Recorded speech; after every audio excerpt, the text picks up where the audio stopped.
السلام عليكم ورحمة الله وبركاته. أعوذ بالله من الشيطان الرجيم. بسم الله الرحمن الرحيم.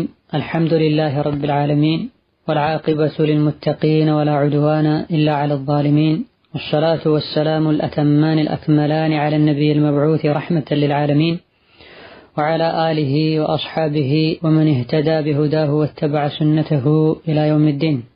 اللهم لا علم لنا إلا ما علمتنا إنك أنت العليم الحكيم. اللهم علمنا ما ينفعنا وزدنا علما نافعا يا عليم يا حكيم. رب اشرح لي صدري ويسر لي أمري واحلل عقدة من لساني يفقه قولي وأعني وسددني يا عليم يا حكيم. أما بعد، ቁጥር 19 ከተማሪዎች ለሚመጡ ጥያቄዎች መልስ የምንሰጥበት ፕሮግራማችን ነው።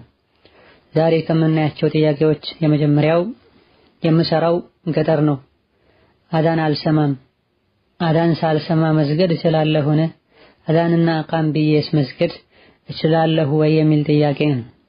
አዳን በመሰረቱ ፈርደል ኪፋያ ነው። የተወሰኑ ሰዎች አንዳንድ ቦታዎች ላይ አዳን ከተባለ ሌሎች አዳን ባይሉ አይጠየቁም። ሙሉ በሙሉ አዳን የተተወ እንደሆነ ግን ሁሉም ይጠየቃል። ገጠር ውስጥ ለብቻ የሚሰግድ ሰው አሊያ ደግሞ መንገደኛ የሆነ ሰውን አዳን በተመለከተ ደጋግ ቀደምቶች ረድዋኑላሂ ዐለይሂም ሰሐቦችም ታቢዒዮችም መንገድ ላይ የተጓዙ ሶላት ደርሶ በሚሰግዱበት ጊዜ ኢቃም ብቻ ብለው የሚሰግዱም ነበሩ፣ አዳን ብለው የሚሰግዱም ነበሩ። አዳን ማለት የሚጠበቅብን አዳኑን ሰምቶ ለሶላት የሚመጣ ሰው ሲኖር ነው።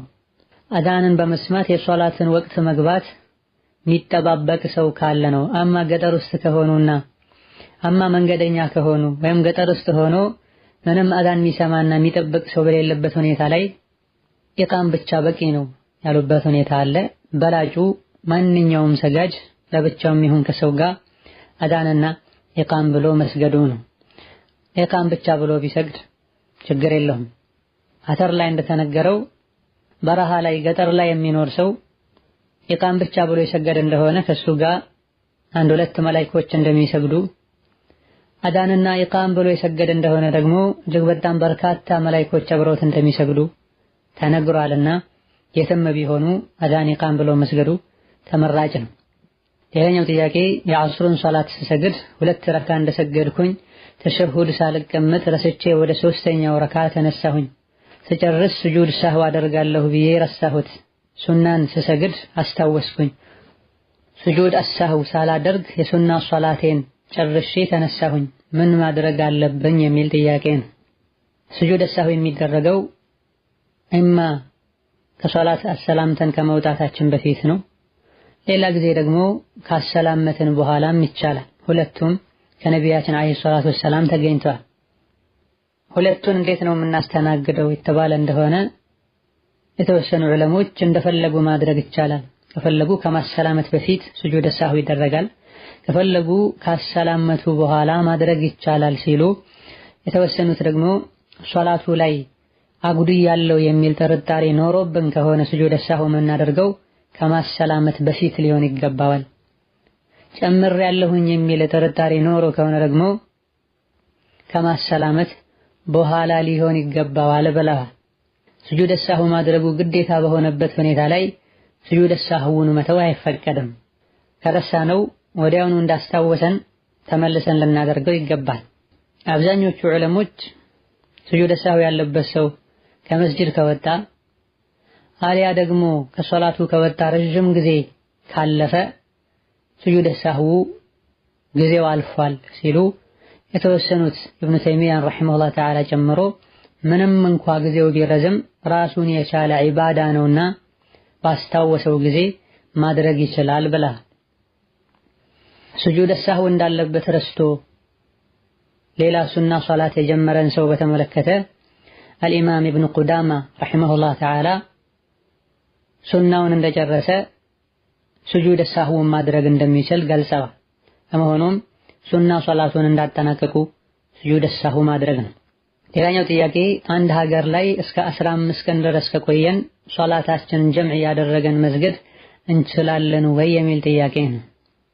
ሙሳፊር መንገደኛ ተብሎ ሙሳፍር ተብሎ በሰፈር ወይም በመንገደኝነት ምክንያት አንዳንድ የተፈቀዱለት ነገሮችን ማድረግ የሚችለው ለምን ያክል ጊዜ ከቆየ ነው የሚለውን በተመለከተ በዑለሞች መሃል በተወሰነ መልኩ ኺላፍ አለበት። አብዛኞቹ ከ4 ቀን በላይ እቆያለሁ ብሎ ከሄደ ሶላት ማሳጠር አይችልም።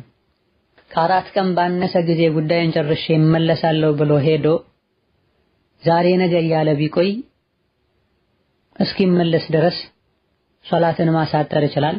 ለ3 ቀን ኹፉ ላይ ማበስ ይችላል። ጾምም ከሆነ መብላት ይፈቀድለታል።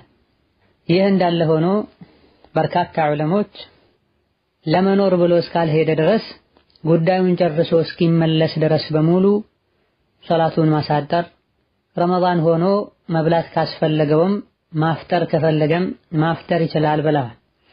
በ4 ቀን መገደብ አለበት የሚል ግልጽ የሆነ ደሊል የለም።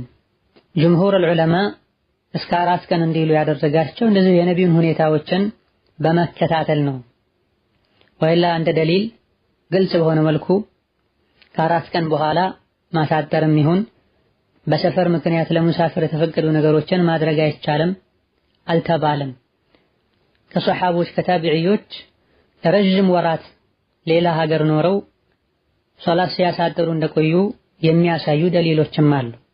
ከመሆኑም ራጂሑ ለመኖር ወስነው እስካልተቀመጡ ድረስ ጉዳይን ጨርሰው እስኪመለሱ ድረስ ሳምንትም ይሁን 15ም ይሁን ወርና ከዛ በላይም ይሁን ሶላትን ማሳጠር፣ ለ3 ቀን ኹፍ ላይ ማበስ፣ ሌሎችንም ለሙሳፍር የተፈቀዱ ነገሮችን ማድረግ ይቻላል።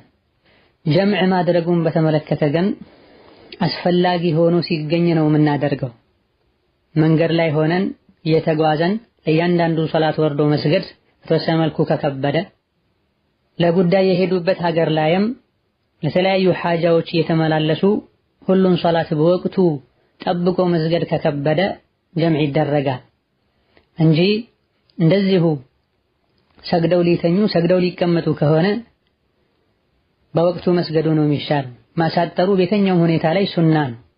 ሰብስቦ መስገዱ ግን አስፈላጊ ሆኖ ሲገኝና ሁሉን ሶላት በወቅቱ መስገድ በተወሰነ መልኩ የሚከብድ ሲሆን። ሌላኛው ጥያቄ ሶላት ስሰግድ አጠገቤ ሰው ያለ ይመስለኛል። ቶሎ ሶላቴን ጨርሼ ዞር ስል ሰው አላገኝም። በተለይ መግሪብና ኢሻ ሶላት ላይ እያስጨንቁኝ ያስለቅሰኛል። ሶላቴ ላይም ኹሹዕ አሳጣኝ። ምን ማድረግ አለብኝ? መፍትሄውስ ምንድነው? የሚል ጥያቄ ነው። ነገሮችን በመጥፎ ብቻ ልናያቸውና መጥፎን ልንጠረጥር አይገባም። ምናልባት መላኢካ ሊሆን ይችላል ልንል ኸይር ልናስብ ይገባናል። በመሆኑም በነፍስያችን ላይ ወስዋስ ልናመጣ ራሳችንን ልናጨናንቅ አይገባም።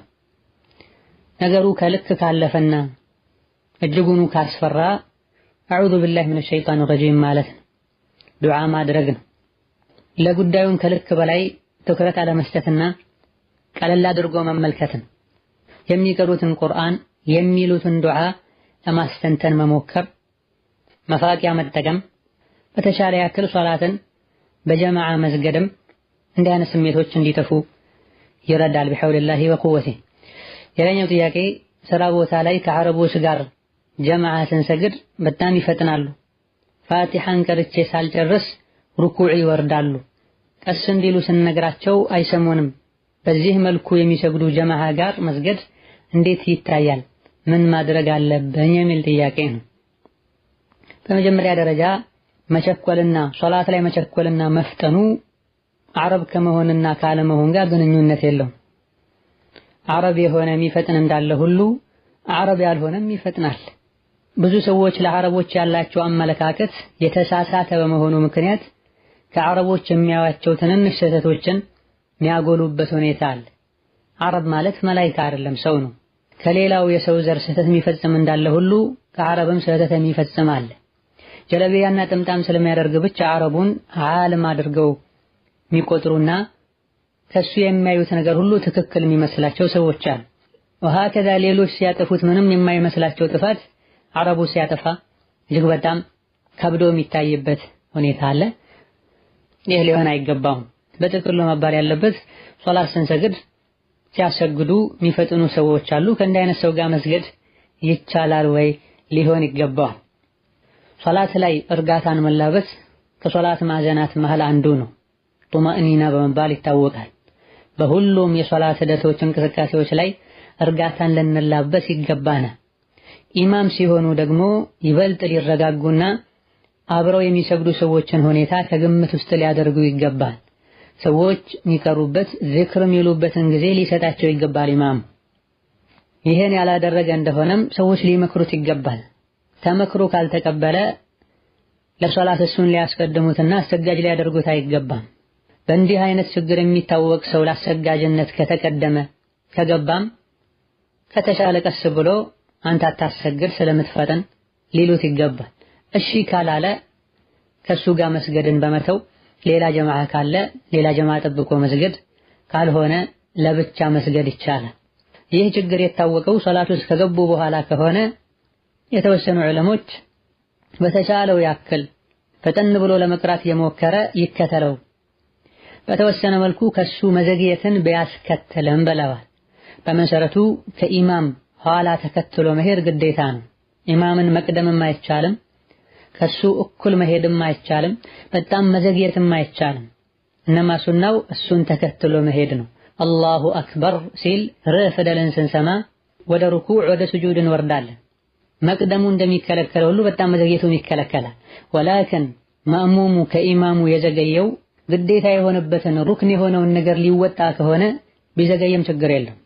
ሌላ ሱራ ሳይጨምሩ ፋቲሐን ብቻ በመጠነኛ ፍጥነት እየቀሩ እየተከተሉ ሳለ ሩኩዕ ወርዶ ቢነሳ ፋቲሐን ጨርሶ ቀስ ብሎ ሩኩዕ ወርዶ ከዛ ተነስቶ እሱን መከተል ይቻላል። ይህ አንደኛው አማራጭ ሲሆን፣ ይሄ በጣም የሚያደክምና የሶላትን ጣዕም እንዲያጡ የሚያደርግ ከሆነ ከእንዲህ አይነቱ ሰው ተለይቶ መስገድ ይቻላል።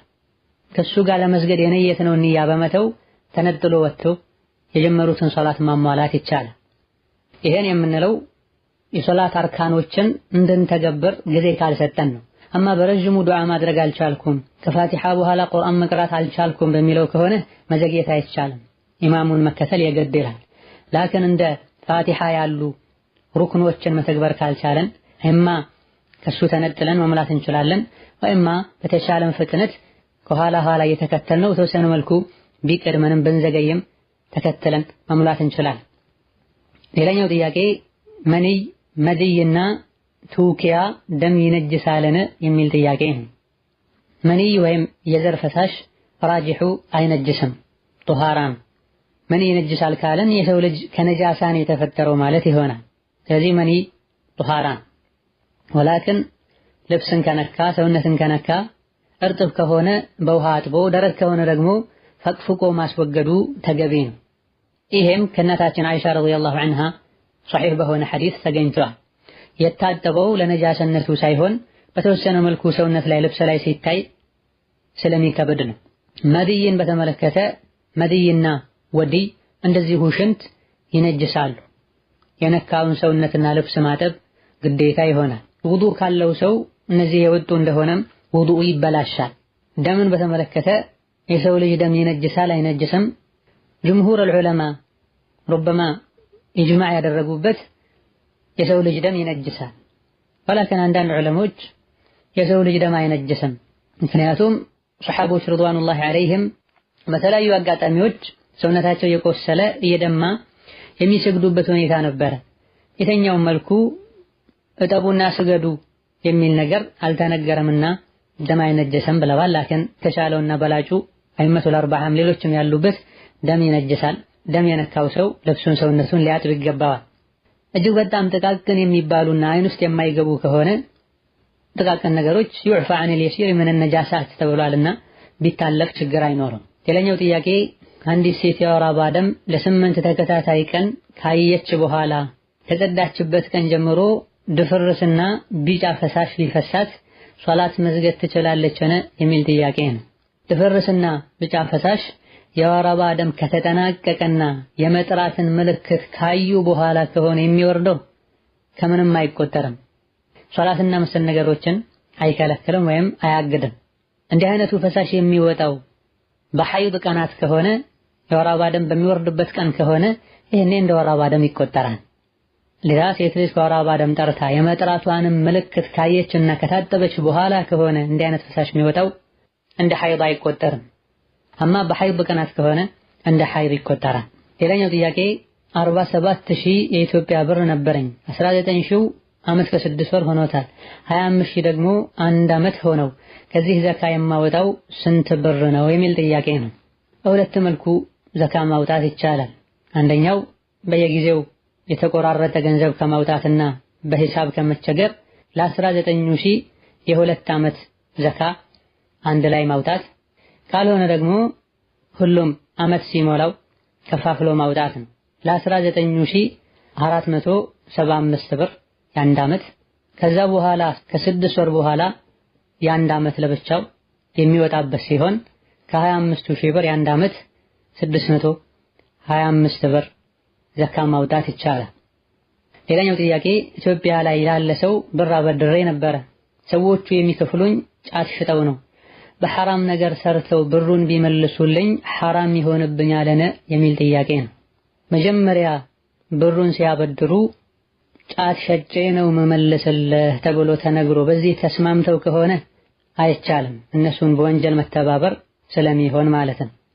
ወላኪን መጀመሪያ ሲያበድሩ እንዲህ አይነት ነገር ውስጥ ሳይገቡ ከጊዜ በኋላ መመልሰው ብር ስጠኝ ተብሎ የተበደሩ እንደሆነ ከዛ በኋላ ወቅቱ ሲደርስ እሱ በራሱ መንገድ ብሩን አምጥቶ የሰጠ እንደሆነ መቀበል ይቻላል። እነማ የሚከለከለው ለኛ ብሎ ሰርቆ አሊያ ደግሞ ሐራም ሰርቶ እንደሚያመጣ እያወቀን እዛ ላይ መተባበሩ ነው። ሌላ ተመሳሳይ በሆነ ጥያቄም የጫት ተክል ነበረኝ። ሐራም መሆኑን ሳውቅ አልፈልግም ብዬ ለቤተሰቦቼ ሰጠኋቸው። እነሱ ጋር ሲሄድ ጫት ሸጠው ባመጡት ብር ምግብ ሰርተው ቢያስተናግዱኝ መብላቴ ሐራም ይሆንብኛልን የሚል ጥያቄ ነው። ጫትም ይሁን ማንኛውም ነገር በዲናችን ሐራም ነው ከተባለ ላንተ መጠቀሙ ከተከለከለ ለሌሎች ሰዎችም ስጦታ ብለህ መስጠት አትችልም። በመሆኑም አንተ ሐራምነቱን ያወቀውን ነገር ለነሱ መስጠት የለብህም፣ ማስወገድ ነው መቻል ያለብህ። የጫትን ሐራምነት የሚያሳዩ በርካታ ምክንያቶችና ደሊሎች አሉ። የግድ ቁርአን ላይ አልቃቱ ሐራሙን የሚል ደሊል አምጡልኝ ልንል የጃሂል አነጋገር ልንናገር አይገባም። ቁርአን ላይ ስሙ ተጠርቶ የተከለከለው እንስሳ አሳማ ብቻ ነው። በይነማ ብዙ የተከለከሉ እንስሳቶች አሉ። ኸምር ተከልክሏል። ኸምር የተከለከለበትን ምክንያት የያዘ ነገር በሙሉ የኸምር ባህሪ ያለው ነገር በሙሉ ይከለከላል። አንድ ነገር ከተከለከለ ደግሞ መከልከሉን ለሚያምንበት ሰው ብቻ አይደለም የሚከለከለው፣ መከልከሉን አምኖ ለማይቀበለውም ሰው ይከለከላል። በዲኑ ሐራም ከሆነ ጫት የወጣቱን ጭንቅላት ያበላሸ፣ ቀልቡን ያደረቀ፣ ጊዜውን በማይረባ ነገር እንዲያሳልፍ ትልቁን የተፈጠረለትን ዓላማ እንዲዘነጋ ያደረገ ያለ እጽ ነው። ሁሉም በተቻለው ያክል ማህበረሰቡን ሊያስተምር የጫትን ጉዳት ሊያስረዳና የጫት ፋንታ ሐላል የሆኑ ነገሮችን ሰዎች እንዲጠቀሙ፣ ገበሬዎችም ሐላል የሆኑ የሚጠቅሙ ነገሮችን እንዲያመርቱ እንዲተክሉ ልናበረታታና ልንመክር ይገባናል። ጫት አይደለም ሰውን መሬትን ራሱ እንደሚጎዳ ጥናት ያደረጉ ሰዎች ተናግረዋል። ረጅም ጊዜ ጫት የተተከለበት አካባቢ ሌላን ነገር በአግባቡ እንደማያመርት ገልጸዋል። አማ እነሱ ጋር ሄዶ ምግብ መብላቱን በተመለከተ ማንኛውም ሰው ለራሱ ከሚመገበው ነገር ቢመግበን መብላት እንደምንችል በወንጀሉ የሚጠየቀው እሱ እንደሆነ የጠቀሱ ዑለሞች አሉ። ወላክን በላጩ የገቢ ምንጩ ሐራም የሆነ ከስብ ብቻ ከሆነ በዚህ መልኩ ያመጣውን ምግብ መብላት ተገቢ አይደለም እንላለን። ሐላልም ሐራምም የሆነ የከስብ ምንጭ ካለው ከሐላሉ የመጣ ሊሆን ይችላል በማለት መብላት የሚቻልበት ሁኔታ ይኖራል። ወላክን እሱ ላይ ጫና ለማሳደርና እሱንም ለመምከር በማለት ከስብ ሐላል ስላይደለ ደስተኛ ሆኜ አልበላም ምግብህን ቢሉ የተሻለ ይሆናል፣ ተጽዕኖ የሚያሳድር ሰው ከሆነ ማለት ነው። ሌላኛው ጥያቄ አጎቴን ሰው ገድሎት ነበረ። ገዳዮቹ ማረሚያ ቤት ናቸው። የገዳዮቹ ቤተሰቦች ነበሩ። እነሱን ደም ለመሙላት ብዬ የሆነ ነገር ስወረውር የነሱ ዘመድ የሆነውን ሰው መታሁኝ። አሁን ይህ ሰው አካለ ጎደሎ ሆኗል። በሸሪዓ ምን ማድረግ ነው ያለብን የሚል ጥያቄ ነው። በዲናችን መሰረት ጥፋተኛ ላይ እርምጃ የሚወስዱት ባለስልጣናት ናቸው። ተራ ሰው ጥፋተኛ ላይ እርምጃ መውሰድ አይችልም። ይህ የተደረገ እንደሆነ ሰላም ይጠፋል። ልጄን ገድሏልና ብለህ ሄደህ ብትገድለው የሱ ዘመዶች መጥተው እንደገና ያንተን ልጅ ይገድላሉ። ሌሎች ያንተ ዘመዶች እንደገና የሱን ቤተሰብ ሄደው ይገድላሉ። በዚህ መልኩ ሰው ያልቃል፣ ሰላም ይጠፋል። ጥፋተኛን ይዞ ለባለስልጣን ማስረከብ እርምጃ የሚወስድበት የሚቀጣው ባለስልጣን። በዚህ ነው ህዝብ በሰላም ሊኖር የሚችለው። ገዳዩ ለህግ ቀርቦ ገዳዩ ላይ የተወሰደው እርምጃ ባያረካህም መሰበር መታገስና አላህ ሐቁን እንዲያወጣው ዱዓ ማድረግ እንጂ እንደዚህ አይነት እርምጃ መውሰድ ተገቢ አይደለም። ሰዎች ላይ ያለ አግባብ ድንበር ያለፈና አካላቸውን የጎዳ ሰው ሸሪዓው ያስቀመጠው የራሱ የሆነ ካሳ አለው። በመጀመሪያ እንዲህ አይነቱን ሰው ይቅርታ መጠየቅ፣ ከዛ በኋላ በመሃል ለተከሰተው የአካሉ ጉዳት ወደ ሸሪዓ ፍርድ ቤት በመቅረብ በምን መልኩ እንደሚካስ መጠየቅና እዛ ላይ ማስተካከል ይቻላል። ለምሳሌ የአንድ ሰው እግር ላይ ጉዳት አድርሶ ሁለት እግሩን ያጣ ሰው ሙሉ ካሳ የመክፈል ግዴታ አለበት። አንድ እግሩን ከሆነ ግማሽ ካሳ መክፈል ይጠበቅበታል። አንድ የእጁን ወይም የእግሩን ጣት እንዲያጣ ቢያደርገው 10 ግመል የመክፈል ግዴታ አለበት። ይሄም በዋጋ የሚለያይበት ሁኔታ ይኖራል። የጉዳቱ ሁኔታም አውቆ ነው ወይስ በስህተት ነው? በስህተት የሚለውስ ምን አይነት ስህተት ነው የሚለውን ማወቅ የሚቻለው ቃዲ ጋር በመቅረብ ባለጉዳዮች ፊት ለፊት በመወያየት ነው። ይሄን ከማስተካከል ጋር ተውበት ማድረግና የሚገባቸውን መደረግ ያለበትን በማድረግ በመሃላችሁ ያለውን ችግር መፍታት ነው። ሌላኛው ጥያቄ ሀገራችን ሀርቡ የሚባል ሀገር ላይ የተፈጥሮ ፍል ውሃ አለ። ይሄን ውሃ ለሲህርና ለአይነናስ ለተለያዩ በሽታዎች መድኃኒት ነው እያሉ ከተለያዩ ሀገሮች የመጡ ይታጠቡበታል። ይህ ነገር እንዴት ይታያል የሚል ጥያቄ ነው። ይህ ውሃ በተጨባጭ ለበሽታዎች ፈውስ እንደሚሆን ከተረጋገጠና ሰዎች ታጥበው ከዳኑበት እዛ ቦታ ላይ የጂኒ አምልኮና እንደዚሁ ከእስልምና የሚጋጩ አካሄዶች ከሌሉበት አሊያ ደግሞ ጸበልና መሰል ቦታ ላይ የሚደረግ ከመስቀልና ከኩፍር እምነት ጋር ተያያዥ የሆኑ ተግባሮች ማይካሄዱ ከሆነ ቦታው ላይም ሰዎች አውራቸውን ገልጠው ራቆታቸውን ሆነው ማይታጠቡ ከሆነ ወንድና ሴት ማይቀላቀል ከሆነ ችግር የለውም እንላለን።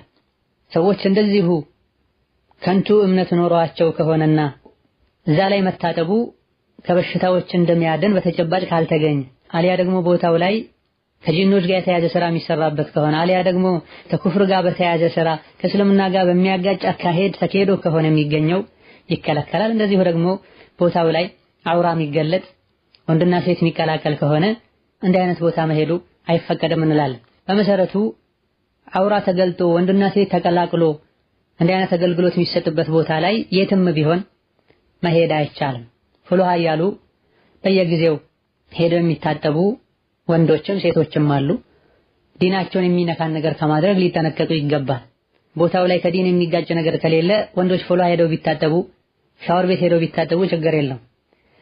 ሴትን በተመለከተ ግን ከቤቷ ውጪ ያለ ሻወር ቤት ላይ ሄዶ መታጠብ በዲኑ በመሰረቱ የተከለከለ ነው። ፍሉሃም ይሁን ተራ ሻወር ቤት ማለት ነው። ለሴት ልጅ ከቤት ውጪ ያለ ሻወር ቤት መታጠብ የሚቻለውም ለضرورة ነው፣ የግድ ከሆነባት ነው እንጂ እንደ ወንድ ዝም ብላ ሄዳ መታጠብ አይፈቀድም በዲኑ። ያቱም ነብያችን ሰለላሁ ዐለይሂ ወሰለም من كان يؤمن بالله واليوم الآخر فلا يدخل حليلته الحمام بلا በአላህና በመጨረሻው ቀን የሚያምን ሰው ባለቤቱን እናቱን ሴት ልጁን እህቱን በሱ ስር ያለችን ሴት ሐማም ወስዶ እንዳያስገባ ብላ። ሐማም ማለት በድሮ አረብኛ አነጋገር መታጠቢያ ቦታ ማለት ነው። እንደዚሁ ነብያችን ሰለላሁ ዐለይሂ ወሰለም አንዲት ሴት ከባሏ ውጪ በሆነ ቤት ላይ ሒጃቧን ያወለቀች እንደሆነ በሷና በጌታዋ መሃል ያለውን ሒጃብ አውልቃለች ብላ። ከዚህ የምንረዳው በመሰረቱ ሴት ልጅ ሻወር ቤት ብላ ከቤት ውጪ ሄዳ መታጠብ የለባትም፣ ፊትናን ስለሚያመጣ አደጋ ስላለ። ፍሉሃ ተብሎ በሚደረግበት ጊዜ ደግሞ ነገሩ የከፋ ነው። አንዳንዴ አስተናጋጆች በድንገት የሚገቡበት፣ ሌላ ጊዜ ደግሞ የማሸት ስራን ለመስራት የሚሞክሩበት ሁኔታ አለና ትልቅ አደጋ አለው። ሆኖም ከተገደደች ሴት ልጅ እንዲህ አይነት ቦታ ላይ ሄዶ መታጠቡ በአላህ ፈቃድ እንደሚፈውስ ከተረጋገጠ እማ ተሞክሮ ያላቸው ሰዎች ነግረዋት ተናግረው አሊያ ደግሞ የጤና ባለሙያ እንዲህ አድርጉ ብሎ መክሮ ከሆነ ሄዳ ብታደርግ ችግር የለው። ወላኪን ሙሉ ሒጃብ ልታደርግ ከሷ ጋር ማህረም ሊኖራት የሚጠብቃት የቅርብ ዘመድ ወንድ ሊኖራት እዛ ቦታ ላይ በመሄዷ ፊትና እንደማይከሰት ሊታወቅ ይገባል።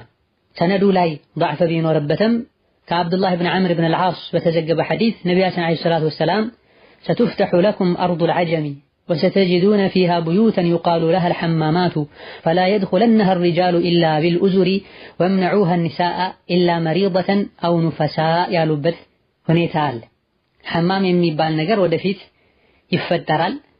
ወንዶች ሽርጥ ታጥቀው እንጂ እንዳይገቡ፣ ሴቶች እንዳይገቡ ከልክሉ፣ የታመመች ካልሆነ በስተቀር ብለዋል። እዘን ህመም ካለ በቂ ምክንያት ካለ ከላይ የተጠቀሱ መስፈርቶች ተሟልተው ሴት ልጅ ልትገባ ትችላለች። አደራ የሚባለው ሒጃብ መጠበቅ አለበት። አጅነቢ ወንድ ቦታው ላይ መድረስ የለበትም። ፊትና የሚያመጣ መሆን የለበትም። ሸይኹል ኢስላም ኢብኑ ተይሚያ ረሒመሁላህ ተዓላ يرخص العلماء للنساء في الحمام عند الحاجة ብላ አስፈላጊ ሆኖ ከተገኘ ወይም የግድ ከሆነ ዑለሞች ሴት ልጅ ሐማም ብትገባ ፍልሃ የሚባል ሻወር የሚባል ችግር የለውም ብለዋል። ወላኪን አይንን ሰበር ከማድረግ ጋር ክብርን ከመጠበቅ ጋር ሌላ ቦታ መታጠብ የማትችልበት ሁኔታ ካለ ብላ ሻወር ቤትና ፍልሃ ላይ የሚያገኙትን አገልግሎት ተመሳሳዩን ቤት ማግኘት የሚቻል ከሆነ መሄድ አይፈቀድላትም። ለዚህ ጥያቄው ላይ የተነሳው አይነት ቦታ ላይ እንዲህ አይነት ችግር የሚመጣ ከሆነ ይከለከላል። ከዲንም ጋር ይሆን ከአኽላቅ ጋር የተያዘ ችግር ከሌለበት ፈውስ እንደሚያስገኝ በተጨባጭ ከተረጋገጠ ማድረጉ ይቻላል። ሌላኛው ጥያቄ እህቴ የሚጥል በሽታ ያማታል። አሁን የ21 ዓመት እድሜ ናት። ረመዳንን ጾማ አታውቅም። ምን ማድረግ ነው ያለባት የሚል ጥያቄ ነው። ራስን በመሳት ምክንያት ጾም ያለፈው ሰው ቀዳ ማውጣት አለበት የለበትም የሚለው በዑለሞች መሃል ሰፋ ያለ ኺላፍ አለበት። በሁሉም ዑለሞች ስምምነት ረመዳንን እብድ ሆኖ ያሳለፈ ሰው ቀዳ ማውጣት አይወጅብበትም። ወላኪን ራስን በመሳት ረመዳንን ያልጾመ ሰው ራሱን ሲያቅ ቀዳ ማውጣት አለበት የሚል አቋም አላቸው። ይህ እንዳለ ሆኖ ኢማም አህመድ በአንድ አስተያየት እንደዚሁ ኢማም ሻፊዒም በተመሳሳይ ሌላ አስተያየት ረመዳንን ራሱን ስቶ ያሳለፈ ሰው ቀዳ አይወጅብበትም ብለዋል። ሶላትም ላይ ይሄ ነው የሚባል አላሁመ ኢላ በቀን ውስጥ የተወሰነ ሰዓት ራሱን ስቶ ከዛ መልሶ ራሱን ያወቀ ሰው ያለፉትን አንድ ሁለት ሶላቶችን ሊሰግድ ይገባዋል እንላለን። ጾሙንም እንደዚሁ ቀን ላይ ጀምሮት ከሆነ መከመል ይችላል እንላለን። አማ ረመዳንን ሙሉ በሙሉ ራሱን ስቶ ያሳለፈ ሰው አልያ ደግሞ አብዛኛውን ቀን ራሱን ስቶ ያሳለፈ ሰው ቀዳ አውጣ ማለት ይከብዳል። እንቅልፍ ላይ ያሳለፈ ሰው ቀዳ አውጣ ይባል የለ እንዴ የሚሉበት ሁኔታ አለ፣ የተባለበት ሁኔታ አለ። እንቅልፍ ላይ ያለ ሰውና ራሱን የሳተ ሰው አንድ አይደለም። ራሱን የሳተ ሰው አብዛኛው ሁኔታው የአእምሮ በሽታ ከእብድ ጋር ነው የሚመሳሰለውና እብድ ላይ እንደማይወጅብበት ሁሉ ራሱን ስቶ ያሳለፈ ሰውም አይወጅብበትም። ሆኖም አንድ ቀን ሁለት ቀን ከሆነ ቀዳ ቢያወጣ ይሻላል።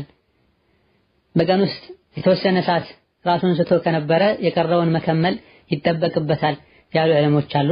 ከኺላፍ ለመውጣት ደግሞ የሚቻል ከሆነ ቀዳ ማውጣት በላጭ ነው የተባለበት ሁኔታም አለ። በጣም ከበዛና ችግሩን በየጊዜው የሚከሰት ከሆነ ለእያንዳንዱ ቀን አንዳንድ ምስኪን ማብላቱ የተሻለ ነው። ከኺላፍም ለመውጣት ጥንቃቄም ለማድረግ ማለት ይቻላል። እዘን አካለ መጠን ከደረሰችበት ጊዜ ጀምሮ እስከ ዛሬ ሁሌም የረመዳን ወር ላይ ታደርገውን የማታውቅ ሆና ራሷን ስታ ከሆነ ያሳለፈችው ረመዳን አይወጅብባትም። ረመዳን ውስጥ የሆነ ሰዓት ላይ ራሷን የሳተች የሆነ ሰዓት ላይ ራሷን ያወቀች ከሆነ የምታሳልፈው ራሷን የምታውቅባቸው ወቅቶች ላይ ትጾማለች። ራሷን በማታውቅበት ወቅት ላይ ያለፈውን ቀዳ ማውጣት አይወጅብባትም እንላለን። ሌላኛው ጥያቄ አንዲት እህታችን መርዝ ጠጥታ ሞተች። የአካባቢ ሰዎች ሼክ የሚባሉትን ጨምሮ ራሷን ያጠፋች ሴት ሶላተል ጀናዛ አይሰገድባትም ብለው ከለከሉ። ራሱን አጥፍቶ የሞተ ሰው ሶላተል ጀናዛ አይሰገድበትም እንዴ የሚል ጥያቄ ነው። ራስን ማጥፋት በዲናችን ከባድ ወንጀል ነው፣ ሐራም ነው፣ የተከለከለ ነው። አላህ ተባረከ ወተዓላ ወላ ተቅቱሉ አንፉሰኩም ኢነላሃ ካነ ቢኩም ረሒማ ብሏል። ራሳችሁን አታጥፉ ተብለናል። ለሞት የሚዳርግ ነገርን እንዳታደርጉ ተብለንም ተከልክለናል። ራሱን ያጠፋ ሰው አኺራ ላይ ትልቅ ቅጣት እንደሚጠብቀው ተነግሯል። አላህ የሰጠንን ነፍስ አላህ እስኪወስደው መጠበቅ አለብን። መርዝ ጠጥቶ የሞተ አኺራ ላይ መርዝ የጠጣ ይሰቃያል። በመቀስ ራሱን ወግቶ የሞተ በዚሁ መልኩ አኺራ ላይ ይሰቃያል። ከጋራ ላይ ተፈጥፍጦ የሞተ በዚሁ መልኩ አኺራ ላይ ይሰቃያል ተብሏል። ሆኖም ይህ ድርጊት ከባድ ወንጀል እንጂ ኩፍር አይደለም። ኩፍር የሚሆነው አላህ ሐራም እንዳደረገው ያወቁ ምን ችግር አለው መብቴ ነው ብሎ ያደረጉት እንደሆነ ነው የሚያከፍረው ከእስልምና የሚያወጣው። በዚህ መልኩ አድርጎት ከፍሯል ካለን እንዲህ አይነቱ ሰው ላይ ሶላተል ጀናዛ አይሰገድም። ሐላል ነው ይቻላል ብሎ ሸሪዓውን ተጻሮ ሳይሆን እንደዚሁ ነፍሲያው አሸንፈው ሐራም መሆኑን ያወቀ ወንጀል መሆኑን ሳያስተባብል ያደረገው እንደሆነ የተኛውንም ወንጀል እንደሚሰራ ሰው ወንጀለኛ ነው እንላለን። መጨረሻ ላይ ሲሞት ሶላተል ጀናዛ ይሰገድበታል። ወላኪን የአካባቢው ትልቁ ኢማም ባይሰግድበት ይመረጣል። ሌሎች ሰዎች እንዲማሩና ጥንቃቄ እንዲያደርጉ። ሁሉም እንዳይሰግዱበት ማድረጉ ስህተት ነው። የዋናው መስጂድ ኢማም ወይም አካባቢው ትልቁ ኢማም አልሰግድበትም ብሎ ዞር ብሎ ሌሎች ሊሰግዱበት ይገባ ነበር። ይህ የሙስሊም ሐቅ ነው። ጀናዛውን ማጠብ፣ መገነዝ፣ እሱ ላይ መስገድ፣ ከሙስሊሞች ወስዶ መቅበር ሐቁ ነው፣ ግዴታ። ማንም ሳይሰግድበት ከሆነ የተቀበረው ቤተሰቦቹ፣ ዘመዶቹ ቀብሩ ላይ ሄደው ሶላተል ጀናዛ ሊሰግዱበት ይገባል። ቀብር ላይ መደበኛውን ሶላት ነው እንጂ መስገድ የሚከለከለው ሶላተል ጀናዛን ቀብር ላይ መስገድ ይቻላል። መስጂድ ሲሰገድበት ያልደረሰ ሰው ዘግይቶ ቢደርስ ለሕድ ውስጥ ሳይገባ ደርሶ ጀናዛው ላይ ቀጥታ መስገድ ይችላል። የተቀበረ ወይም ከተቀበረ በኋላ ያደረሰ ሰውም ሰዎች ቀብረው ካጠናቀቁ በኋላ ቀብሩ ላይ መስገድ ይችላል። አንዳንድ ዑለሞች የጊዜ ገደብ ያስቀመጡበት ሁኔታ አለ። ራጂሑ ገደብ የለውም። ማንኛውም ወቅት ላይ እንዳልተሰገደበት ካወቀን አሊያ ደግሞ እኛ እሱ ላይ መስገድ ከፈለገን ቀብሩ ላይ ሄዶ መስገድ ይቻላል። አንድ ወር እስካልሞላው ድረስ የተባለበት ሁኔታ አለ። ግልጽ የሆነ ደሊል የለውም በወር ለመገደብ። አላሁመ ኢላ አንዳንድ ዑለሞች እንደጠቀሱት ይህ ሟች ሲሞት እሱ ላይ መስገድ የፈለገው ሰው በህይወት የነበረና ሙመይዝ የሆነ ሶላት መስገድ የሚችልበት እድሜ ላይ የነበረ ሰው መሆን አለበት። ይህን ገደብ ካላስቀመጠን እኛ ከመወለዳችን ከመፈጠራችን በፊት ሁሉ የሞቱ ሰዎች ላይ ሰዎች ካልሰገደን የሚሉበት ሁኔታ ይኖራልና ይህን በር ለመዝጋት ግለሰቡ ሲሞት ምን አህሊ ሶላት የነበረ ሶላት ለመስገድ የሚችልበት እድሜ ላይ የነበረ ሰው ሁሉ ጀናዛው ላይ ያልሰገደበት ሰው ቀብር ላይ ሄዶ ቢሰግድ ችግር የለውም ተብሏል። ሌላኛው ጥያቄ የአባቴ ሚስት አባቷና ወንድሞቿ ለኔ አጅነቢ ሆኑብኛልን የሚል ጥያቄ ነው።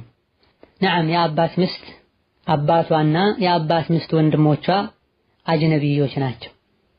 ለነሱ መገለጥ፣ እነሱን መሳምና መጨበጥ፣ ከነሱ ጋር ተነጥሎ መቀመጥ፣ እነሱን እንደ ማህረም አድርጎ ከነሱ ጋር መጓዝ አይቻልም፣ ይከለከላል።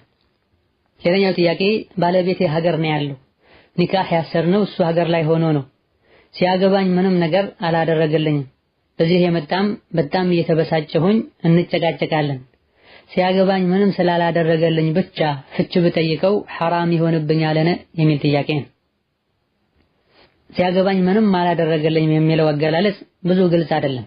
ማህር አልሰጠኝም ማለት ተፈልጎበት ከሆነ ላንቺ አይነት ሴት የሚገባውን ማህር የተኛውም ወቅት ላይ የመስጠት ግዴታ አለበት። ከማህር በተጨማሪ ሌላ ነገር አላደረገልኝም ከሆነ መጀመሪያ አደርጋለሁ ብሎ የገባው ቃል ካለ አደርግልኝ ብሎ መጠየቅ ይቻላል። በሚጠየቅበት ጊዜም ደግሞ በመጠኑ ሊሆን ይገባል። በዘመኑ እንደ ፋሽን አድርገው ሴቶች ያመጡት ነገር አለ። በስሜ ሱቅ ሊከፍት ይገባል፣ በስሜ እንዲህ ነገር ሊገዛልኝ ይገባል የሚሉት ነገር አለ። ወንድ አንዲትን ሴት የሚያገባው ህይወቱን ከሷ ጋር ሊያሳልፍ ነው። አብረው ሊኖሩ አብረው ሊበሉና ሊወልዱ ነው። የሱ ንብረት የሷ ነው፣ የልጆቿ ነው።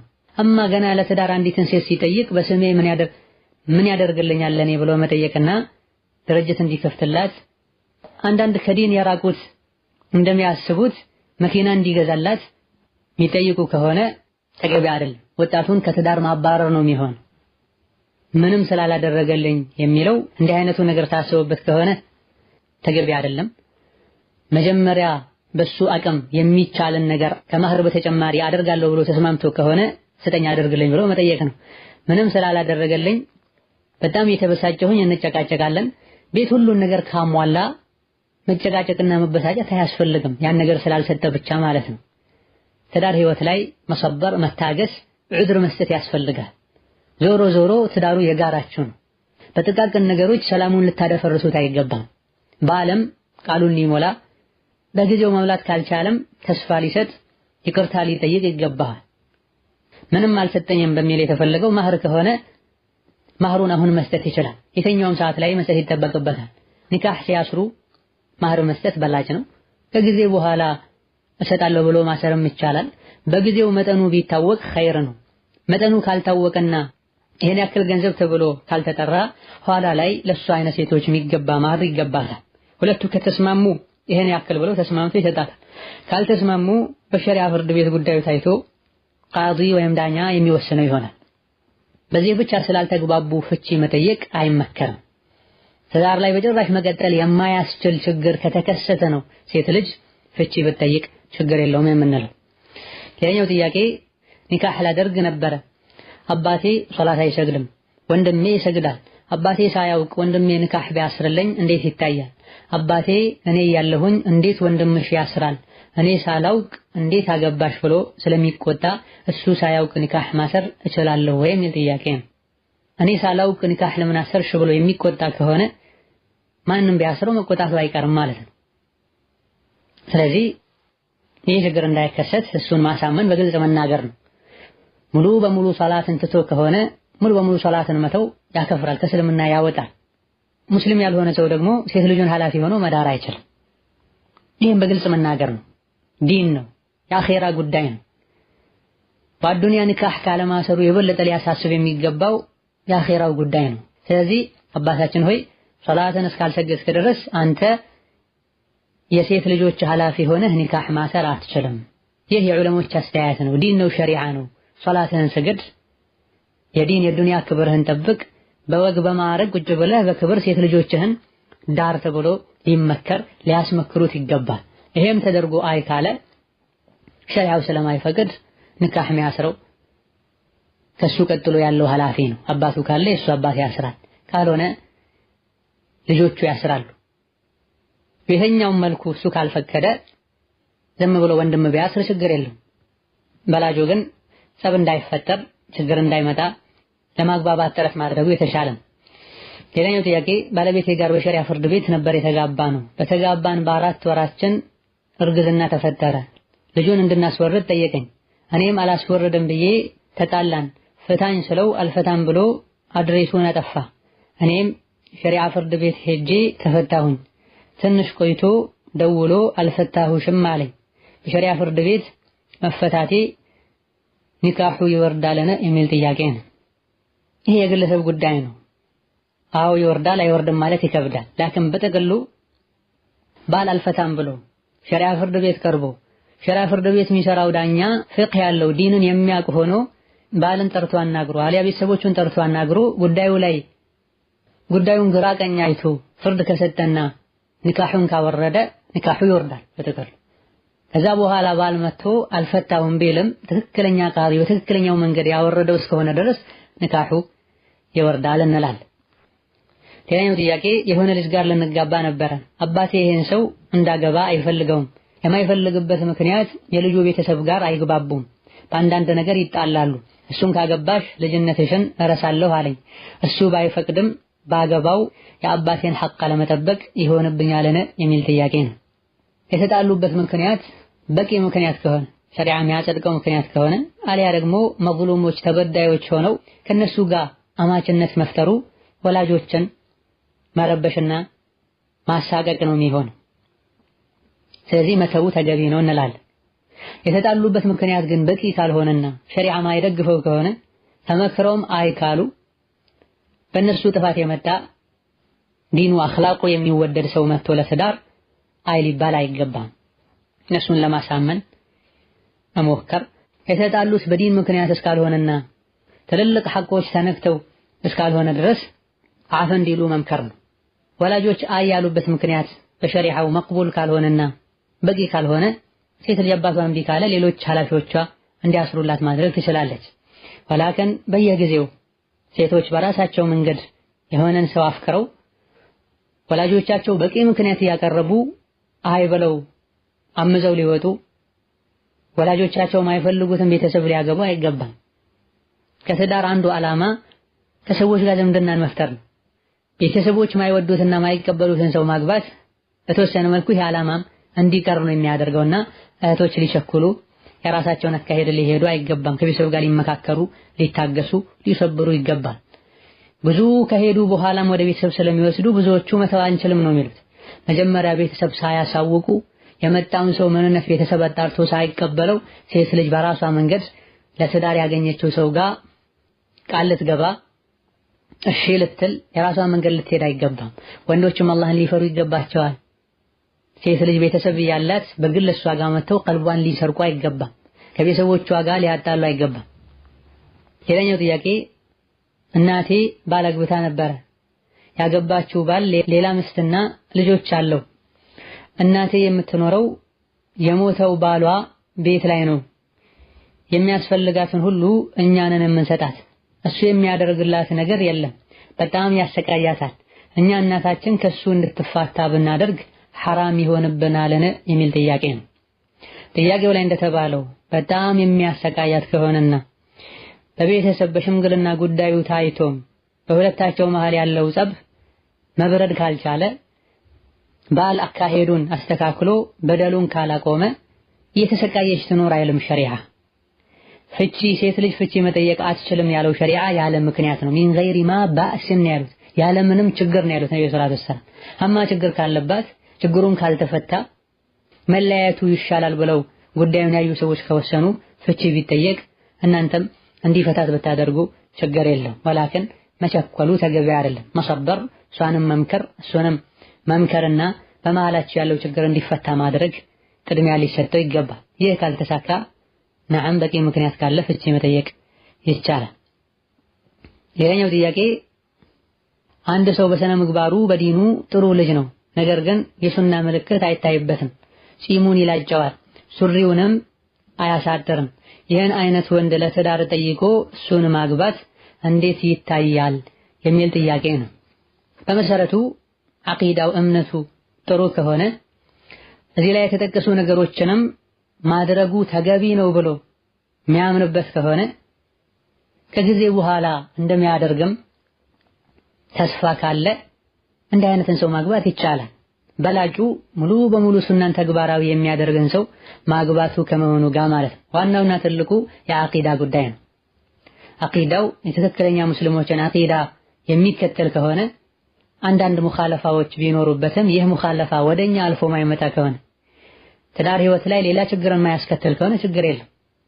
በጥቅሉ በሱና የሚያምን ከሆነ ሌሎች ሱና የሆኑ ነገሮችን ባለቤቱ እንድታደርግ ማይከለክል ከሆነ ከሱና ጋር የሚጋጭን ነገር አድርጊ ብሎ ማያስገድዳት ከሆነ ማግባቱ ችግር የለውም። በተለይ ትዳር የሚፈልጉ ሴቶች ቁጥር ብዙ ከመሆኑ አንፃር ከወንዱ ቁጥር ማነስ አንፃር እንዲህ አይነት ሰው ለትዳር ከመጣ አግቡ እንላለን።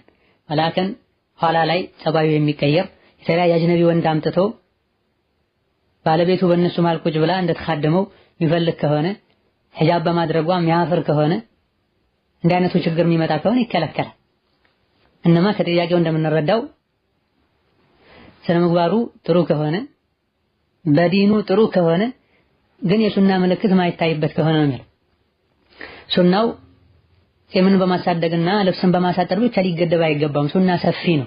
በመሰረቱ በሱና ካመነና ወደፊትም የሚችለውን ሁሉ ለማድረግ ዝግጁ ከሆነ በየትኛው መልኩ ሱናን ካልተቃወመ አዎ ማግባቱ ይሻላል። በሁሉ ነገር ሱናን ሙሉ በሙሉ የሚያንጸባርቀን ሰው ካገኙ ቅድሚያ ሊሰጥ የሚገባው ለሱ ከመሆኑ ጋር።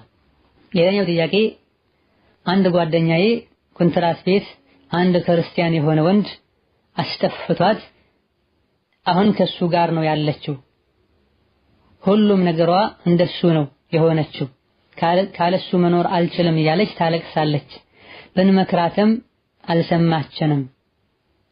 እናንተ ምከሩልኝ የሚል ጥያቄ ነው። የሰው ሀገር ላይ ሆኖ ከአሰሪ ቤት መጥፋት ህገወጥ መሆን በዲኑ የተከለከለ ነው ከሚያስከትለው ጉዳትና ችግር አንፃር። የጠፉት ደግሞ ከአጅነቢ ወንድ ጋር ሆኖ እዛው ከሱ ጋር በሐራም መኖርን የሚያስከትል ከሆነ ሌላ ራሱን የቻለ ከባድ ወንጀል ነው። በመጥፋት የሰውን ሐቅ መንካት ነው። ከአጅነቢ ወንድ ጋር በመኖር ደግሞ የአላህን ሐቅ መንካት ነው። ባድ ወንድ ከባድ ሴት ጋር ተነጥሎ አይቀመጥም ሶስተኛው ሸይጣን ቢሆን እንጂ ብላ ነብዩ ሰለላሁ ዐለይሂ ወሰለም። ጥያቄው ላይ እንደተነገረው ያለሱ መኖር አልችልም እስከ ማለት ደረጃ ከደረሱ ትልቅ አደጋ ላይ ነውና ያለችው አላህን ልትፈራ ልትተውበት የኻቲማዋ ጉዳይ ሊያሳስባት ይገባል። ሞት በየትኛው ሰዓት ላይ እንደሚመጣ አናውቅም። ሐራም ላይ ሆኖ ሞት መጥቶ የያዘው ሰው የቂያም ቀን ያው ሐራም ላይ ሆኖ ነው የሚነሳው። ሲሰርቅ የሞተ ሲሰርቅ ይነሳል። ኸምር የጠጣ የሞተ ኸምር የጠጣ ይነሳል። ላይ ሆኖ የሞተ ዝሙት ላይ ሆኖ ይነሳል። እኛ ሞት መቼ እንደሚመጣ አናውቅም። አላህ ኻቲማችንን ያሳምርልን። አብዛኛው አህዋሉ ጥሩ የሆነ ሰው ጥሩ ሁኔታ ላይ እንዲሞት አላህ ያደርገዋል በረህመቱ። አብዛኛው ሁኔታ መጥፎ የሆነ ሰው እዛው ላይ ሊሞት ይችላል። ሊሰጋ ሊጠነቀቅ ይገባልና እህት አላህን ፈርታ ልትመለስ ለጊዜያዊ ለዱንያ ደስታ ብላ አኺራውን ልታበላሽ አይገባም። የዱንያ ሐያት ምንም እንኳን በችግር የተሞላ ቢሆን ያልፋል። የአኺራ ቅጣት መቼም አያልፍም። ወላ አዛቡል አኺረቲ አሸዱ ወአብቃ ተብሏል። ከዱንያ ችግር የአኺራ ቅጣት ይብሳል። ምክንያቱም የአኺራ ቅጣት ቋሚና ዘላቂ ነው፣ መጨረሻ የለውም፣ ከባድም ጭምር ነው። አላህ ተባረከ ወተዓላ ቀልቧን ይመልሰው። እናንተ መተቻላችሁ ያክል ተስፋ ሳትቆርጡ ልትመክሯት ልትቀርቧት ካለችበት ችግር ለመውጣት ለተረዷት ይገባል። أصلح الله شباب وفتيات المسلمين إنه على كل شيء قدير والله تعالى أعلم والسلام عليكم ورحمة الله وبركاته.